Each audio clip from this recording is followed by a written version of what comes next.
কি হয়েছিল বলেন তো? হয়েছিল আমি এলো বাড়িতে ছিলাম না, আমরা আত্মীয় বাড়ি গেছিলাম। বাড়ির থেকে ফোন পেলাম, সেই সময় এসে দেখি আমার বাড়িঘর কিছুই নাই, এই সব কিছু পুড়ে টুড়ে একবার সাফ হয়ে গেছে। আমরা যা পরনা আছে এই দিয়ে আমাদের আর কিছু বলতে আর আমাদের কিছু নাই।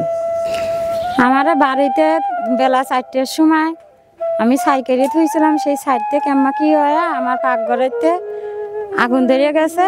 আমার লাতিন এসে বলছে, আমি পানি ঢালিয়ে দিয়েছি।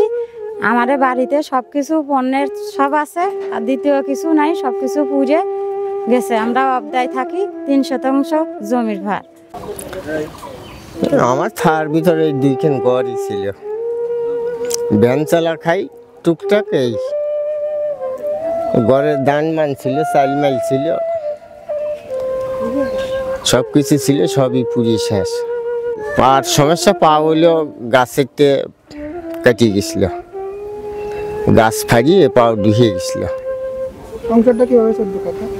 এই সংসারে এইভাবে যে টুকটাক ভ্যান ট্যান চালায়া এই চলতাম, মানুষে হেল্প করতে। এই কয় ছেলে মেয়ে আপনার? 2 ছেলে 1 মেয়ে। হ্যাঁ, মেয়ে বিয়ে দিছে। আসলে আমার আব্বুর যে অবস্থা, আমার আব্বু হচ্ছে প্রতিবন্ধী এক কথায়।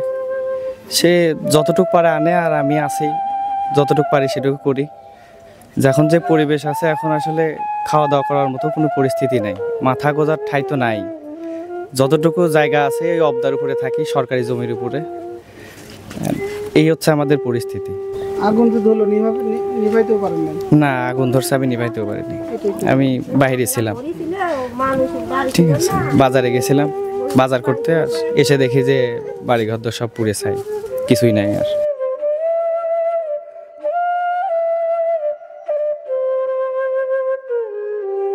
আমি এই সন্তানাদের নিয়ে কিভাবে বাস করবো, কিভাবে খাবো, কিভাবে ঘরের মধ্যে মাসাই থাকবো, আমার আর কিছু নাই।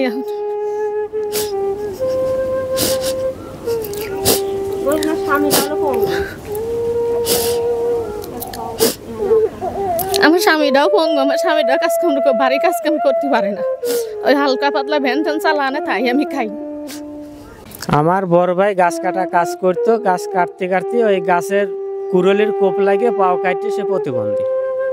সে গাছ কাটা বাদ দিয়ে এখন আবার ভ্যান কিনে নিয়েছে, ভ্যান কিনে নিয়ে ভ্যান চালায়।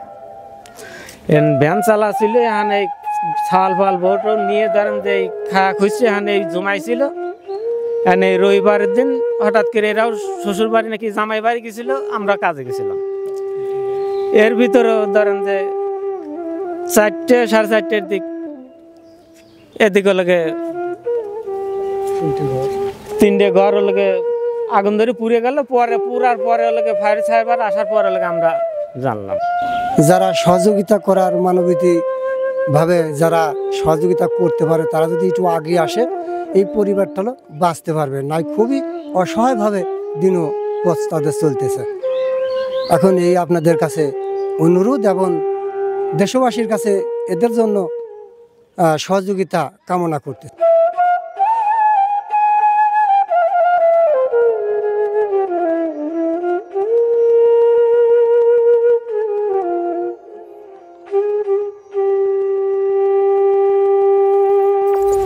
কালুখালী টুডে, শিকড়ের টানে মাতৃভূমির প্রাণে।